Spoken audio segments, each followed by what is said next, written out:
بسم اللہ الرحمن الرحیم نحمد و نصلی علی رسولہ الکریم فاما بعد اعوذ باللہ من الشیطان الرجیم بسم اللہ الرحمن الرحیم۔ بلو ورلڈ سٹی کے تمام چاہنے والوں اور دیگر سننے والوں کو السلام علیکم۔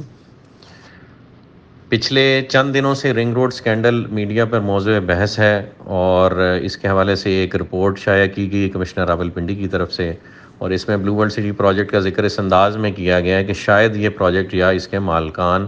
رنگ روڈ کی نئی الائنمنٹ کے روٹ کی تبدیلی میں کسی حوالے سے ملوث ہیں۔ اور اسی حوالے سے ایک دو دن پہلے خان سرور صاحب جو کہ ایویشن منسٹر ہیں، انہوں نے بھی ہمارا تذکرہ اپنی ایک پریس کانفرنس میں اس انداز میں کیا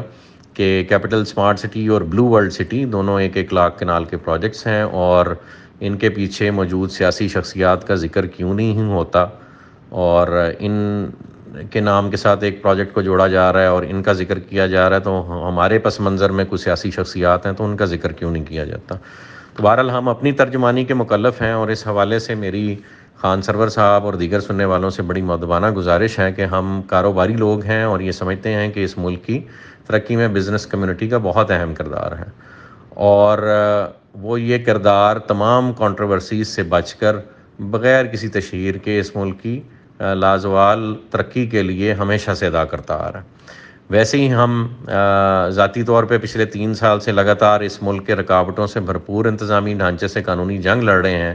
تاکہ نہ صرف اپنے کاروباری اہداف حاصل کر سکیں بلکہ اللہ پاک کے اذن سے کمائے ہوئے مال کو خالصاً اس کی رضا کے لیے اس کی راہ میں خرچ سکیں۔ خان سرور صاحب میں تھوڑی سی کریکشن کرنا چاہتا ہوں کہ بلو ورلڈ سٹی صرف 1 لاکھ کنال کا پروجیکٹ نہیں ہے۔ انشاءاللہ اللہ پاک کے حکم سے یہ 1.5 سے 2 لاکھ کنال کا پروجیکٹ ہونے کا ہدف انشاءاللہ اگلے 2 سے 3 سال میں حاصل کر لے گا، اور ہم اس ملک کی تعمیر اور ترقی کو اپنا مشن بنائے ہوئے ہیں، اور اللہ پاک کے حکم سے ہم یہ ہدف انشاءاللہ اپنی استطاعت کے مطابق ضرور حاصل کریں گے۔ مزید برآں آپ کا سوال تھا کہ ہمارے پیچھے کسی سیاسی شخصیت کا ساتھ ہے، تو آپ کی بھی اطلاع کے لیے عرض ہے اور باقیوں کے لیے بھی کہ ہم یہ جو دنیاوی ترقی جو لوگوں کو ترقی نظر آتی ہیں، ہم اس کا سہرا صرف اور صرف اللہ پاک کی ذات کو دیتے ہیں، اور ہم ذاتی طور پہ ترقی اور کامیابی کی ڈیفینیشن اس دنیا سے ایمان کی موت کو لے جانے کو تصور کرتے ہیں، اور آپ کے لیے اور اپنے لیے یہ دعا کرتے ہیں کہ اللہ پاک جب ہم سب اس دنیا سے جائیں تو ایمان کی موت لے کے جائیں۔ وہ بہت بڑی دولت ہے اور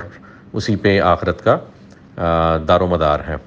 ویسے بھی خان صاحب، جب سے یہ حکومت آئی ہے، معذرت کے ساتھ سیاستدان تو خود ایک دوسرے کے شر اور اس ملک میں اپنے ہاتھوں سے رائج کیے گئے اسلامی شعائر سے متصادم نظام سے پناہ مانگتے پھر رہے ہیں، تو وہ کسی کی کیا پشت پناہی کریں گے۔ آج ایک پریس کانفرنس عظمیٰ بخاری صاحبہ نے بھی کی، اور اس میں چند تصاویر دکھائی گئیں جس میں جنرل سلیم صاحب جو کہ ایک ریٹائرڈ سینئر ملٹری آفیشل ہیں، ان کی ہمارے ساتھ آج سے تقریباً 3 سال قبل لی گئی تصاویر انہوں نے شیئر کی، اور فرمایا کہ وہ جنرل سلیم صاحب غالباً عمران خان صاحب پرائم منسٹر آف پاکستان کے رشتہ دار ہیں، اور ہم کسی قسم کی معاونت ان سے لیتے رہے ہیں۔ تو عرض ہے کہ جنرل صاحب ایک عزت دار شخصیت ہیں، اور وہ صرف ریٹائرڈ جنرل ہیں، اس لیے آپ شاید مشرف صاحب والا غصہ ان پر نکالنا چاہ رہے ہیں۔ ان کا حقیقت یہ ہے کہ ان کی چکری روڈ پر ان کی 2 سے 3 ہزار کنال زمین ہے، جو کہ غالباً پچھلے 10-15 سال سے ان کی ملکیت میں ہے، اور ہماری ان کی گفتگو آج سے 3 سال قبل میرے جو پارٹنر ہیں چودھری ندیم اعجاز صاحب، ان کے توسط سے جوائنٹ وینچر کے حوالے سے ہوئی، اور پھر میں اور جو میرے پارٹنر ہیں چودھری ندیم اعجاز صاحب ان کے رقبے پر تشریف لے کے گئے، اور وہ پھر ہماری سائٹ وزٹ کرنے کے لیے اس وقت تشریف لائے، اور اس وقت ہماری ہاؤسنگ اسکیم کا جو گیٹ ہے وہ اس وقت زیر تعمیر تھا، بلکہ اپنی تعمیر کے اول مراحل میں تھا، اور یہی وجہ ہے کہ جو تصویریں آپ نے دکھائی ہیں میں اس میں بینگ این آرکیٹیکٹ ان کو اپنے گیٹ کی ڈرائنگز دکھا رہا ہوں کہ انشاءاللہ اللہ پاک نے چاہا تو یہ گیٹ ہم تعمیر کریں گے، اور وہ صاف ان تصویروں میں نظر آ رہا ہے۔ اس کے علاوہ پچھلے 3 سال سے ہمارا کبھی کوئی رابطہ جنرل صاحب سے نہیں ہوا، اور جو انویسٹیگیٹو ایجنسیز ہیں اس ملک کی، وہ ہمارے ٹیلی فون ریکارڈز نکال کے دیکھ لیں، ان کے ٹیلی فون ریکارڈز نکال کے دیکھ لیں، تو اس قسم کے کوئی شواہد نہیں ملیں گے۔ اور رہی بات کرونا ریلیف فنڈ میں، جو ہمارے ادارے کی طرف سے 2 کروڑ روپے کا چیک دیا گیا تھا یا عطیہ دیا گیا تھا. تو عرض یہ ہے کہ پورا ملک کرونا کی لپیٹ میں تھا، اور چونکہ میں اور ندیم صاحب ذاتی طور پہ گورنر پنجاب کی سوشل ویلفیئر کمیٹی سے منسلک ہیں، اور اس کمیٹی کے دیگر ارکان اور لاہور کے باقی جو پرومیننٹ کاروباری شخصیات ہیں، انہوں نے مل کر گورنر ہاؤس میں ایک محفل میں جو کہ کرونا ریلیف فنڈ کے حوالے سے سجائی گئی تھی، اس میں تقریباً کچھ بھی نہیں تو لگ بھگ 30-40 کروڑ روپیہ خان صاحب کو بطور عطیہ دیا تھا کرونا ریلیف فنڈ میں، اور اسی میں ہم نے اپنا عطیہ جو ہے جس کا آپ نے تصویر شیئر کی ہے وہ بھی ہم نے دیا، اور اس کی ویڈیو بھی موجود ہے. اور یہ کسی اور حوالے سے یہ خان صاحب یا عمران خان صاحب کی ذات کے لیے نہیں دیے گئے تھے پیسے. یہ جہاں پورا ملک اور پوری دنیا اور انڈیا میں موجود بڑی بڑی کاروباری شخصیات جو ہیں اپنی گورنمنٹ کو ریلیف فنڈ میں پیسے دے رہی تھیں، وہیں پاکستان کے غیور بزنس مینوں نے بھی اکٹھے ہو کے اپنی اپنی استطاعت کے مطابق اپنے وزیر اعظم کو کرونا ریلیف کے حوالے سے، اور جو غریب غربا اور مساکین اس وقت ایک پین سے گزر رہے تھے چونکہ لاک ڈاؤنز چل رہے تھے، تو ان کی امداد کے لیے یہ فنڈ دیا تھا. اور وہ آئی ایم شیور کہ وہ فنڈ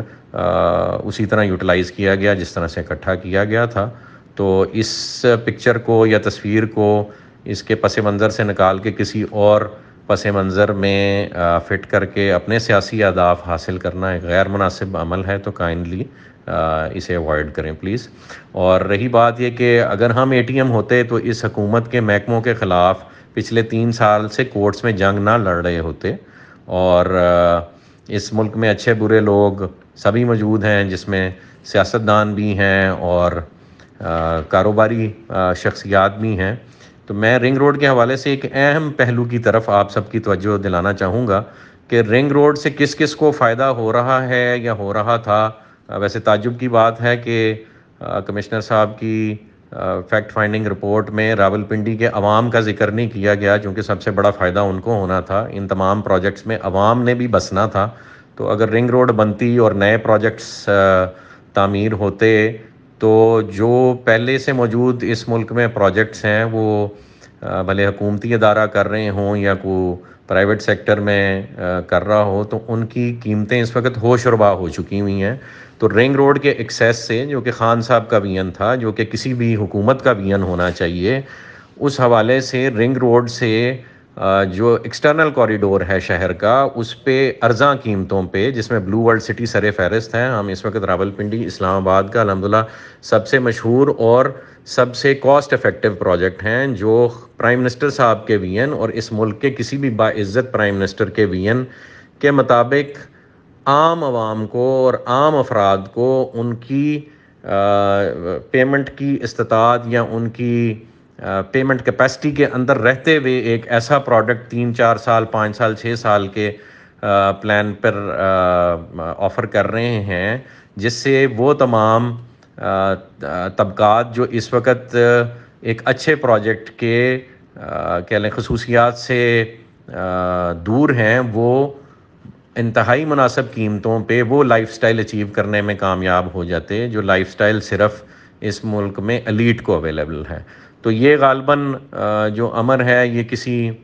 اور پروجیکٹ کو یا اس کے مالکان کو پسند نہیں آیا، اور یہ ذکر تو کیا جا رہا ہے کہ رنگ روڈ سے کس کس پروجیکٹ کو فائدہ ہونا تھا. اس بات کا ذکر کوئی نہیں کر رہا کہ اس کی تعمیر رکنے سے فائدہ کس کس کا ہونا ہے یا کس پروجیکٹ کا ہونا ہے. اور تمام بڑے پروجیکٹس کا نام اس سکینڈل میں لے لیا گیا ہے، سوائے ایک پروجیکٹ پرانے پروجیکٹ کے جس کو رنگ روڈ نے پہلے ٹچ کرنا تھا اور اس کے بعد اس نے ترقی کی راہ باقی پروجیکٹس کے لیے کھولنی تھی. تو اس رنگ روڈ سے کے رکنے سے اس پرانے پروجیکٹ کے سروائیول میں تھوڑا سا اضافہ ہو جائے گا، لیکن بزرگوں برتر اللہ پاک کی ذات ہے، اور واللہ خیر الماکرین. اللہ پاک کی ذات انشاءاللہ اپنے مقررہ وقت پر اپنا حکم نافذ کرے گی، اور حق و باطل کی جنگ چاہے وہ اسرائیل اور فلسطین کی ہو یا اس ملک میں موجود سازشی عناصر اور مخلص اور دیانتدار افراد کے درمیان ہو، انشاءاللہ فتح اللہ رب العزت کے قائم کردہ حق کی ہی ہوگی. تو انتظار کیجئے اس وقت کا جب حق اپنا آپ انشاءاللہ سر بازار ثابت کرے گا. تو جزاک اللہ خیر جی. ہمارے لیے دعا کیجئے، اور اس ملک کے باقی کاروباری افراد اور تمام جو سیاستدان اور دوسری اسٹیبلشمنٹ اور بیوروکریسی سے افراد منسلک ہیں اور دینی حلقوں سے منسلک ہیں، سب کے لیے دعا کریں کہ اللہ پاک ہم سب کو ہدایت پر قائم رکھے اور ہدایت پہ کھڑا ہونے کی توفیق دے، اور اپنی ذاتی گین کے لیے ایک دوسرے کی ٹانگیں کھینچنے کے عمل سے ہمیں روکے۔ اور اس وقت امت مسلمہ کو ایک ہونے کی ضرورت ہے، پاکستان کے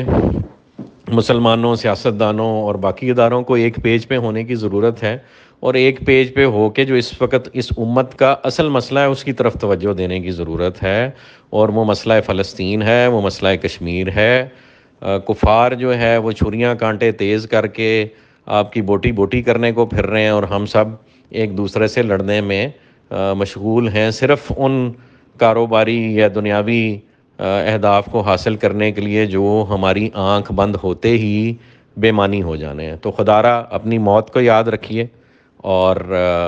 اس بات کو یاد رکھیے کہ اللہ پاک کے ہاں سب سے اہم سوال ہم نے اس کی رضا کی خاطر اس کے دین سے اور اس کے قائم کردہ حق سے کیسے وفاداری کی اور کیسے عملی طور پر ثابت کی، اس کا سوال ہونا ہے۔ تو خدا را سب اکٹھے ہو کے ایک پیج پہ اصل مسئلے کی طرف آئیے، ورنہ کفار آپ کی بوٹی کرتے کرتے کرتے کرتے فلسطین اور پھر باقی بھی جتنے کیپٹل ہیں اسلامی دنیا کے، سب کا یہ حال کرے گی۔ تو اپنے لیے بھی دعا کیجئے، ہمارے لیے بھی دعا کیجئے، اور عملی طور پہ میدان میں آئیے اور ان سب خرافات سے اپنے آپ کو دور رکھیے۔ جزاک اللہ خیر۔ السلام علیکم۔